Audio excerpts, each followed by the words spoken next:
Hello,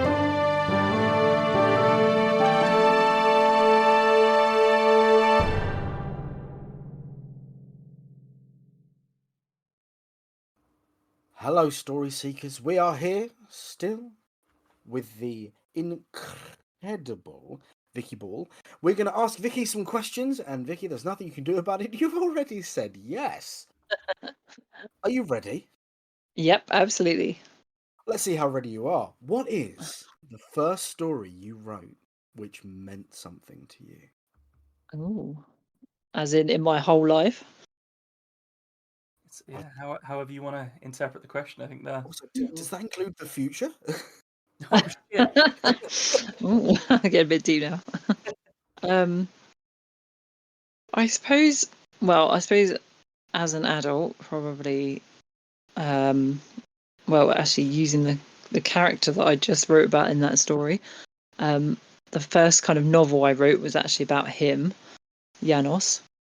But it was kind of. I mean, that was my first sort of experience of writing a novel, and so it was a lot. I learned a lot from writing that, and what the story kind of wasn't really planned at all, and then it kind of got to the end, and I thought this is all over the place.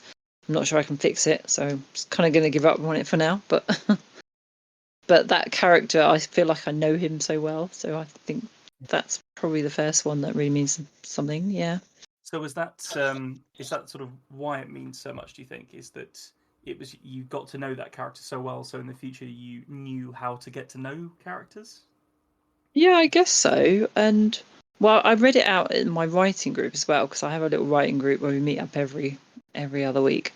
And originally actually he was a sort of a minor character in the book I was writing, but then everyone in the writing group was just loving him so much that they were like, so I was like, oh, I think I should make him a main character because he's kind of a bit creepy, and I think everyone just loved that, more villainous.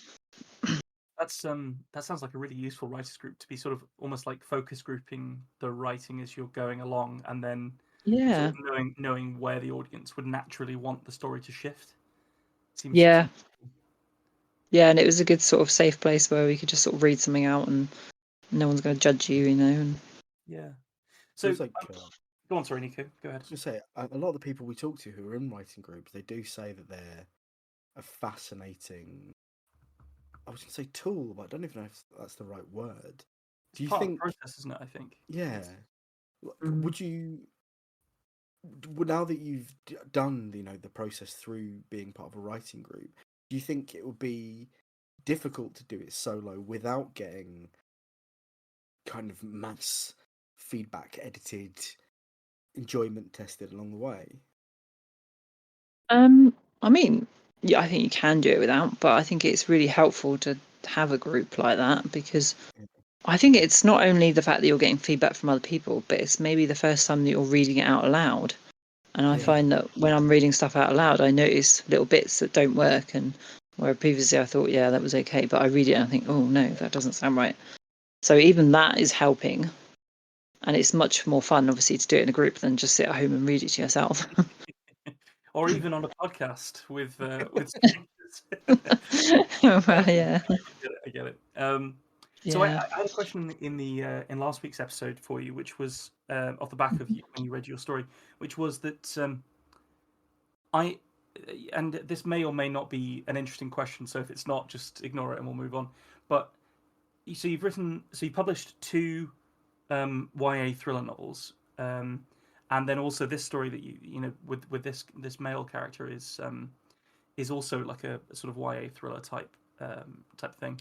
And I was wondering how easy you found it to write about kids struggling with their parents after having had your own kids. Like, does it play in at all? Is it a factor? Like, you learn to see yourself through their lens, or like how does it work? Yeah. Well, I used to be a teacher as well, so I used to be a teacher of secondary school kids, teenagers, and I had my girls, my daughters are both sort of the other end of teenagehood now.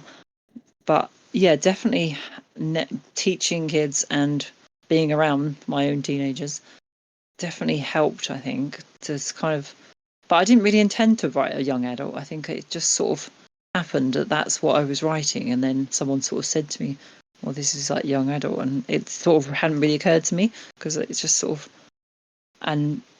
but yeah, I suppose because I was surrounded by all that, I taught for 16 years, and I suppose being surrounded by teenagers and their issues, and you get a real feel for what they're thinking, and then I'm really close to my girls as well, so, and they'll tell me if something's not right. They quite often read my work and go, no, that's not how we speak. That sounds useful. Oh, thank you for answering that. That's really interesting. What did you teach out of interest? Originally, I was teaching religious education, and then I taught a bit of history and a bit of English most recently. Oh, fascinating. It's quite common, that overlap, at least that, because that happened for me as well when I was at school, that the RE teacher was also one of the history teachers. And that I guess that does make a certain sort of sense, doesn't it? Yeah, I mean, they kind of rope you in to do other subjects, so they think, oh, you're humanities, you can do anything. You can just do anything inside this. It's all the same, right? Yeah. So, next question: where would you recommend that the folks listening start reading your work, and where should they buy it? So, I mean, both books are standalone books, so it doesn't really matter. But I suppose, Powerless is my first one, and that seems sort of a logical place to start. They're both on Amazon, Kindle and paperback, so you can buy them there. Fantastic. Would you just so that people know, if as they are separate, which one might suit them best? Could we have an elevator pitch for each one? Yep, absolutely. Okay, so first one, Powerless, is about a girl called Beth, and she goes missing. And then the story starts when it's 7 years later when she returns. And the story actually starts on Christmas Eve, and her younger sister, who's 7 years younger than her, is there decorating the tree when this kind of strange person knocks at the door. And she only remembers her sister as kind of as, vague memories of her. And so, and then when she realizes it's her sister at the door, she's got loads of questions about where she's been and what she's been doing all this time. But then everyone's been really secretive and they won't tell her what's going on. So yeah, I'll leave it there because I don't want to spoil it. That sounds fascinating. And the second one?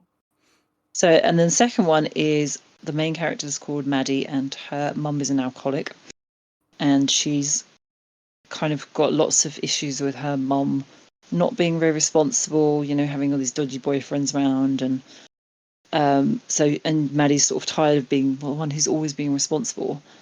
But then she finds out when she goes to a family funeral, there's a sort of shocking secret of why her mum drinks, and that kind of changes everything for her. Oh, fascinating. Which way round are they, so we know?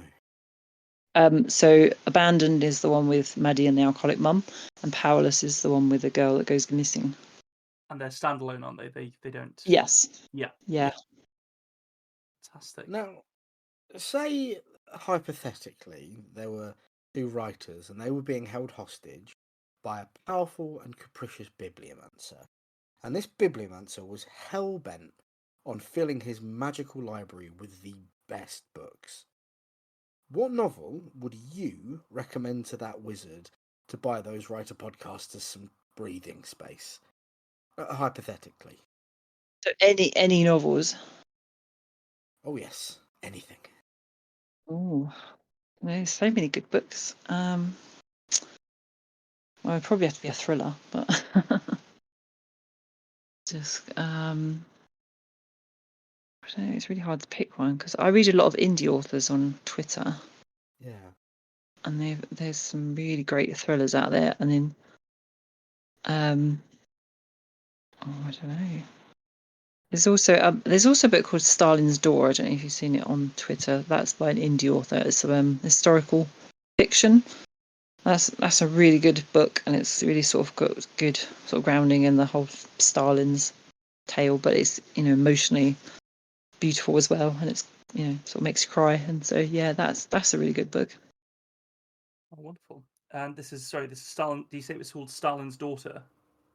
Stalin's Door. Sorry. Door. Door. Yeah. Let me just look it up so we can shout out the name of the author. Mm-hmm. looks like it's by John St. Clair. Yep, that's the one. Yep. Okay. And there's also actually sorry. That's okay. Karen. There's also a good author called Morton R. Leader who has written loads of kind of books that are kind of, I don't know, sort of different genres, but sort of thriller type things. And I've read all of his books. He's on Twitter as well, and he I don't know, they're all like, you never know where they're going to go. So they're really good in that they're kind of unpredictable, and they're all a bit crazy, and some of them are a bit kind of bonkers. But that's kind of why I like them, I think. No, they sound fun. So you mentioned that you read a lot of indie authors. Do you? I know, obviously, because we know from your tweet that you were at the book fair and stuff. But you are published through a publishing house, aren't you? I think is that right? Or yeah, and well, it's an indie publisher, so he's right, like got you. like a very small independent publisher. Yeah. And what attracted you to that? Just out of interest, that that kind of pathway. Was there something particular about that publisher, or? I think when I was looking at getting published, I don't know, perhaps it was something to do with my confidence that I thought maybe at the time I thought I couldn't go for a bigger publisher because I thought, oh, they probably won't accept me anyway. So I sort of was aiming at some of the smaller independent publishers to start with, and then yeah, he was one of the ones that came back and said, I like this. Exciting. Yeah. Wonderful. And what was that process like? Did you get an agent first, or did you approach them directly, or? So no, I sort of went for the ones that you can approach directly. So I just got in touch with him through his website. I like it. Bold as brass. That's the way to be. That's the way we like it. That's the way we like it. So when you've written your first draft of a novel and you're looking, you're sort of looking towards being able to publish it in the future, what is your, and beyond your the writing group, what's your actual editing process for a story? How do you take it from, first draft, full completed draft, but to the final product? Well, I think the first thing is I sort of, because I'm a bit of a write as you go. I don't really plan much. I just kind of like seeing how the creative process goes. I think the first thing is to see if it actually makes sense. So I would do a sort of whole read of the whole thing. So the one I've just finished, my third one, I actually started reading it on my phone instead of on the computer. Just so it felt like I was a proper book kind of almost, and that helped me sort of see how the whole story worked. And there was a few bits where I was like, oh, this doesn't make sense. And so yeah, that's sort of the first thing I do in the editing process. And then I would sort of write down notes as I go along, and then send it to some beta readers as well. I mean, my dad has been a beta reader for me for the third one and the second one, so he's been really helpful at spotting mistakes and things like that. Was that quite a sort of a trying process to have your dad read something for you, or do you have a good? Does it work for you? I just say that because I struggle to send things to my family, so I think that gave me a moment of anxiety when you said that. So yeah, did that. A little bit. I mean, with my first one, I kind of didn't really tell my family much about it at all because it was kind of a bit of a scary thing, putting yourself out there. And I think most people, friends and family, probably didn't know much about it until I'd finally got it published. But yeah, my dad started with my second one, which I mean, he sort of offered. He just sort of said, "Oh, I'll read it for you." Because he's very particular. He's really good at spotting all the tiny little typos that you thought you'd found, and so yeah, it's really helpful. And we've got a really good system now because he sort of WhatsApp me, as he's reading it, he WhatsApps me the kind of things, page this, there's a little mistake here for that, and page that, I don't understand what that means, and that kind of thing. So it's really helpful. Good. Oh, that's lovely. Do you find do you have to get some young people to read it too, or is it more interesting to get people like your dad, who's definitely not in the YA section generally picking up books to read? Because they I'm gonna guess fairly different perspectives, unless your dad is like massive Swiftie or something? No, not really. Yeah, I mean, with my first book, actually, I did have some younger people read it. Some of my daughter's friends, but then it was kind of a bit of a problem because she sort of fell out with some of them. No. So I thought I'm not going to go down that route again. So it was kind of, yeah, I don't know. It's finding the sort of right people to do it, but I do kind of try and get a cross section of people, like so that I can have sort of lots of different viewpoints, because I've got someone I used to work with. He's always a beta reader for me, and he's an English teacher, and he's very good at picking out kind of the bits that don't work and the unrealistic bits, and he will tell me straight, and he'll just go, "This doesn't make sense. You can't do that. What are you thinking?" And then I've got a friend who does it, and she's really good. And then with my second one, I had a character who was in a wheelchair, and I had a friend who's in a wheelchair who read it for me, and she was really helpful because I actually chatted to her beforehand about it as well, and she was really happy to sort of give me her opinion and tell me what it's like as in life, and so I tried to incorporate it in my characters. I'm taking away from this that the hardest thing about being a YA author is finding trustworthy teenagers. That's Yeah. Yeah, and I think sometimes finding teenagers that read, because some of them don't even want to read. So yeah. You could send it to them as a series of memes. That might do it, I think. Yeah, trick them. Yeah, put it on TikTok. Yeah. Just 40-second long bits of your book, 10,000 clips. 40-second long bits. Wow, yeah, that's be really committed. So your dad's beta reading for you, and it may even be him, but who inspired you to start telling your own stories? Oh, I don't really know, because I feel like I've just been writing my whole life, like I can't remember a time when I didn't want to write a story. Yeah. Like when I was younger, I just always used to write stories, and like I just find scraps of bits of paper and write stories and that. And so I don't really remember who inspired it, but I suppose I used to love English and things like that. So yeah, I had some good teachers who would inspire that. And yeah, and I always loved reading books. My mum taught me to read from quite an early age, so I guess that was a factor as well. Was there? I know a lot of people get started by writing their own versions of a story that they absolutely love to bits. Was there a particular author that maybe inspired you quite early on, or like a particular book or anything?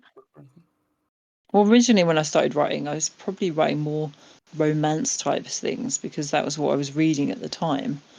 And so I suppose people like, I don't know, Marian Keyes. I don't know if you've heard of her. Yeah. Quite light-hearted, and so so things like that.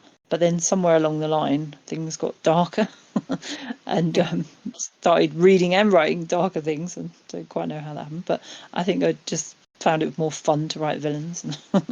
Yeah. Absolutely. So, you mentioned earlier that you have been an RE teacher, and I was wondering what place you feel religion has in storytelling, like in particular, maybe in genre storytelling, like in either in thrillers or fantasy or sci-fi or anything like that. Well, I mean, I guess it's good to have different representations of people. I mean, I wouldn't say that any particular of my characters are religious, but I think it's an interesting sort of way to explore things. And I mean, I've had characters sort of that question gods and things like that, and try and pray to a god that I don't believe in. Kind of, I don't know what's but religions are fascinating, and I think there's so many different interesting views out there. Are they? It's a fun one to ask actually, because you were an RE teacher. What is your favourite bit of religious mythology?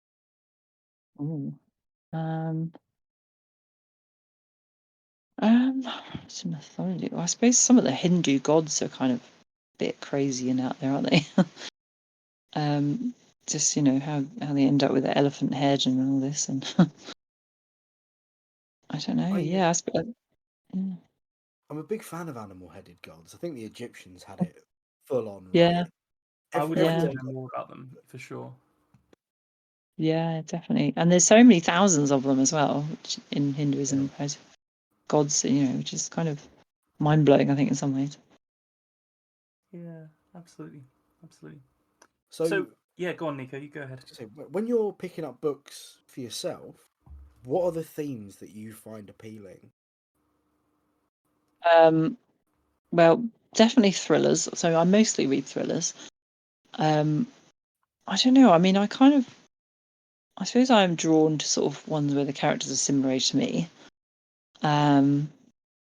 which is 40s.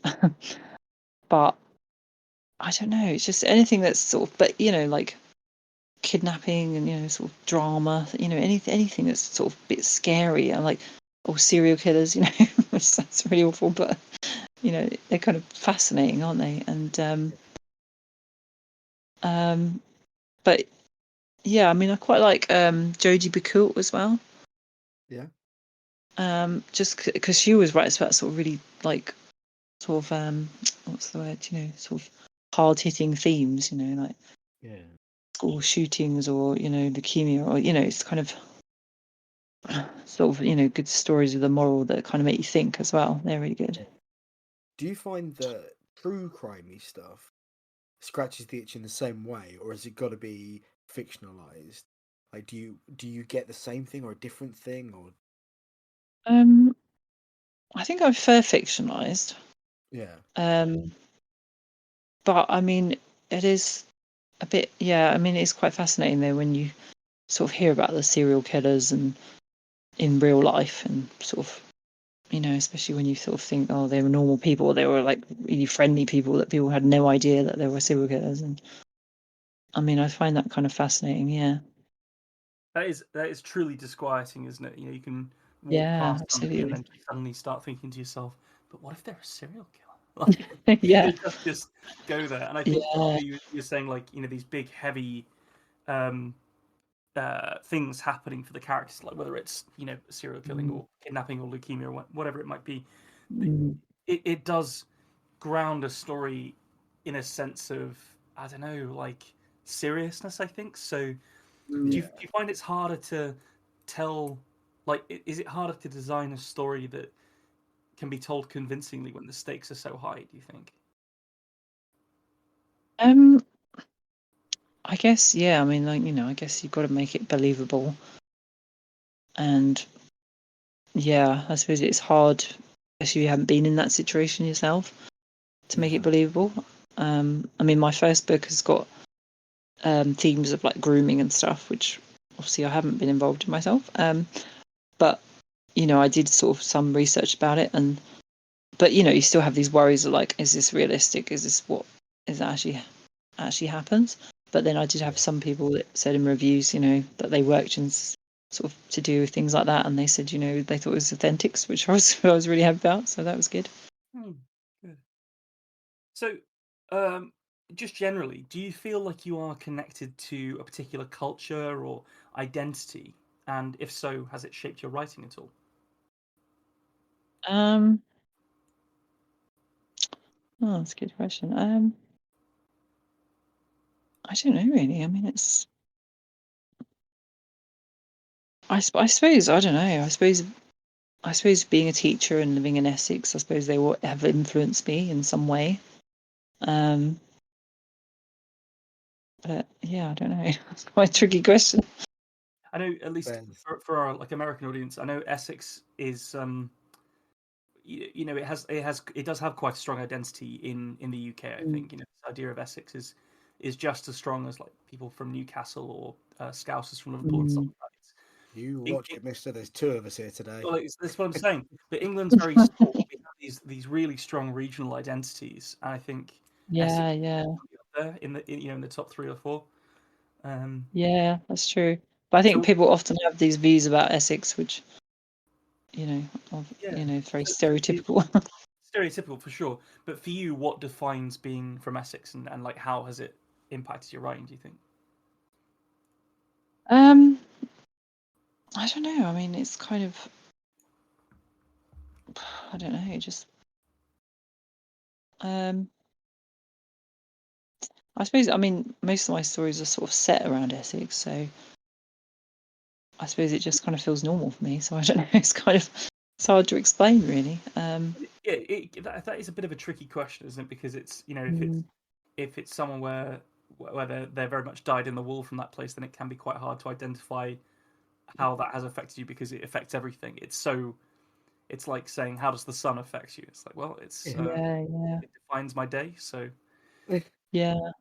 That's how I know it's awake time. I as another Essex person, what we can beep it out if necessary. What part of Essex are you from? Colchester. Well, I'm from No Southend way. originally, actually. I'm a Clacton boy, so. Oh, yeah. Very, Oh, very there we go. nearby. Oh, very But, nearby, yeah. we'll leave that in. But our bit of Essex, then really the Southend and from Colchester out to the coast, the bit's often referred to as East End on Sea. Yes, yeah. Do you think that there is a strong Essex identity in your experience? Not that the only way is Essex nonsense, or are we really just an extension of London? Have we just sort of spilled towards the coast because that's where the ice cream lives? Yeah. I don't know. I think Essex is so varied that I think it's hard to sort of almost say that there's one identity, because I do think there's parts of Essex where obviously Londoners have moved out, but then because I'm from Southend, but then I think that's quite totally different to Colchester, really. I mean, Colchester sort of feels to me almost more rural. I mean, it's not rural, but it's kind of, you've got the countryside really nearby, and it just, it feels like that's more in reach than Southend. And at I'm least finding this that's fascinating. Billericay next door. Billericay. God, what a weird place name that is. Billericay. Billericay, yeah. Do you have I mean, own... it's kind of... Go on, sorry. Go on. Yes. Sorry, I was just going to say, because my husband's actually from Coventry, so he's sort of... It was funny when we first got married and we moved here, and he'd sort of look at the names and be like, Braintree, Tree of Brains, and I'd never thought of it like that because I've just grown up knowing that name. Yeah. And it was that is a weird name. Big shout out to the small village of Fingringhoe, which is near Colchester. Oh my! I've been laughing at that my entire life. Yeah, no, definitely. If you get the train out from London out towards Southend and that, it's just a list of really interesting or funny or thought-provoking names in a row. Nowhere else like it. I've never been on a train line like it otherwise. But the whole Billericay thing, do you have like a private view on what it's supposed to mean? Because my understanding is that people actually don't know what Billericay means. Like the meaning of that name has been lost. Oh no, I have no idea actually. It's because one of my favorite takes on it is that it used to be like a Roman vineyard, and like villa is villa, and like maybe I don't know. Yeah, but that's the level of discourse about it. It's people have no idea why it's got such a weird name. It's Yes. There was a bloke called William and a bloke called Richard. They were Bill and Ricky, and that's where they live. Bill and Ricky. Yeah, I like it. This is a Tiny Bookcase exclusive. We have figured this out. Yeah, absolutely. So, we know about your books that are already out. What is your next project? So my third book, which I've kind of finished, but I'm sort of editing at the moment, that is about a boy who gets involved with a gang. And there's sort of lots of, issues of him being sort of made to do things that he doesn't want to do. And so, another sort of hard-hitting theme. And when's that due out? I mean, it's a bit difficult to ask somebody that when they're still working on it, I guess. But I don't know. Hopefully soon. I mean, I just need to finish editing it really, because. But I've kind of got lots going on because I'm also doing a master's as well at the moment. So. Oh yes, I think I read somewhere about that. So you're doing a master's in creative writing, is that right? Yes, that's right. Yeah. Oh, cool. How are you finding it? Yeah, I'm really enjoying it actually, loving it. I'm just, it's sort of making me, it's definitely making me think about, why I do the things, why I write the way I do, but also how I can make that better. And it sort of makes me notice things, I think, a bit more. Because when you write when you do assignments, you can do a story, but then you have to do a reflective commentary to go with it. And so you sort of have to explain why you've done this and why you've done that. And you think, oh, I don't know, why do I do that? But so no, I'm just finding it really interesting, really fascinating, actually. And it's great to be around other creative people and just feel kind of this creative energy, really. Oh, lovely. So I've just got a follow-up question about that. What's your favourite reason why you've done something that you've realised after the fact whilst doing the reflective commentary? Oh, okay. Have you got one that was like a wonderful, like, oh, that's why I do that kind of moment, like an unlock moment, almost like therapy, I guess, but for writing. Yeah. I suppose. Well, the first assignment that I had to do, it was just a creative writing workshop, so we could write anything, and I chose to write a story about. It was actually based on my friend's family tree. She had a murdering gypsy in her family who murdered his wife in like full daylight in front of his family. Yeah. So I wrote a story based on that, and I think it was the whole point of view thing. I was sort of thinking, like, whose point of view do I do this from? And so how am I? And it sort of made me think a lot. Doing the reflective commentary made me think a lot about why do I choose these points of view, and who do I decide is the most, the best point of view to do it from. So that was really interesting. Whose did you pick in that story? Well, I started off doing the wife. So I did it actually two dual points of view, actually. So I did the wife to start with, and then obviously she gets killed, and then the son takes over. So it's like the 7-year-old son whose voice then kind of trying to make sense of all this. Oh, that sounds interesting to have experienced it from an not only an adult point of view, but it happening very negatively to the character, and then switching into a child's mind to not quite be able to grasp the complexity and seriousness of it all. Yeah. No, I thought it'd be kind of fascinating because he'd obviously see it from a different point of view, and yeah. So, Vicky, it's been wonderful having you on, but where should our audience go to keep up to date with your news? so you can find me on X as Vicky Ball 3. You can also find me on Instagram, TikTok, Facebook, Blue Sky, and Threads as Vicky Ball Author.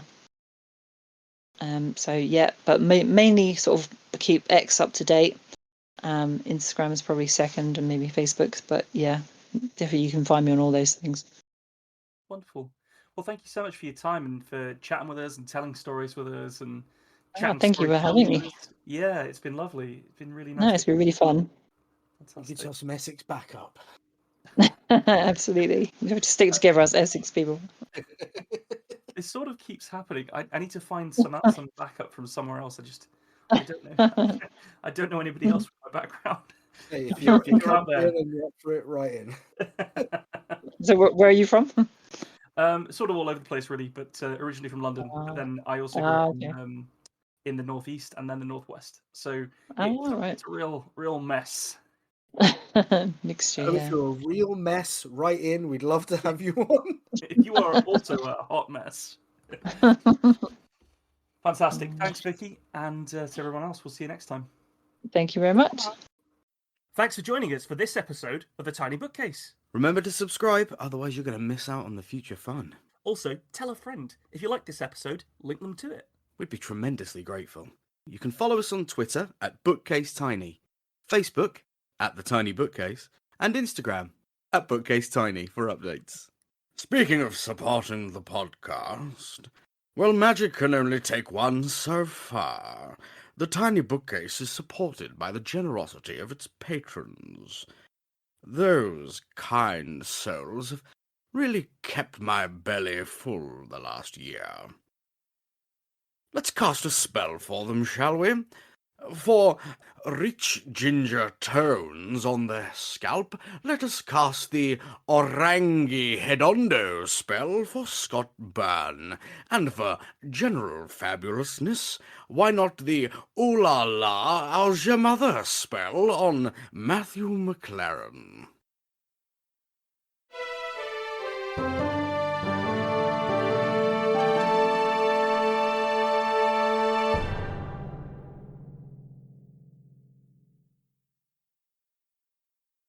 how do you come up with that shit, man?